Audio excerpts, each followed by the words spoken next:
أعوذ بالله من الشيطان الرجيم بسم الله الرحمن الرحيم الصلاة والسلام على أشرف الأنبياء المرسلين سيدنا ونبينا محمد ابن عبد الله وعلى آله وأصحابه ومن تبعهم بإحسان إلى يوم الدين. Mutane da suna ta bugowa suna tambayan fassara mafarkin karan rake, karan zaƙi wanda ake sha a rake dai. Ga abin da shi Abdulgani Annabulsi ya faɗa a cikin littafin sa Tadiru mujalladi na farko shafi na 285 a harful ƙafi babi da yake magana akan harfin ƙaume ruwa. Yake cewa shi karan rake a cikin mafarki watan wasu mutane ne ƙasƙantattu ko wata magana da za a ji mummuna.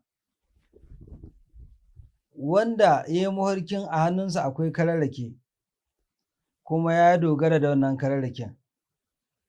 Lallai haƙiƙa kaɗan daga cikin rayuwarsa ne ya ragu. Kuma zai yi talauci kamin ya rasu daga baya ya zo ya rasu a cikin talauci. Wasu suka ce a'a shi karan rake asalinsa wani mutum ne wanda yake mai yawan watan nihin mutane da buƙatu amma shi baya da yawan addini kuma baya cika alƙawari.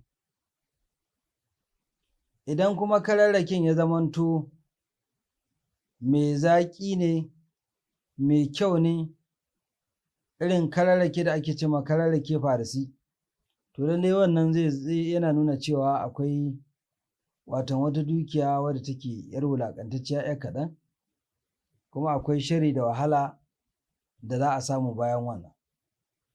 Karan rake mafarkinsa yana da bayani da yawa jama'a, sai dai mutane su ci gaba da bibiyan mu a ainihin lambobinmu da muke sawa a editing mai yiwuwa su ƙara samun wani bayanin da mai yiwuwa za su iya gamsuwa da shi don da yawa abin da muke yi mukan yi ma mutane tambayoyi da yawa.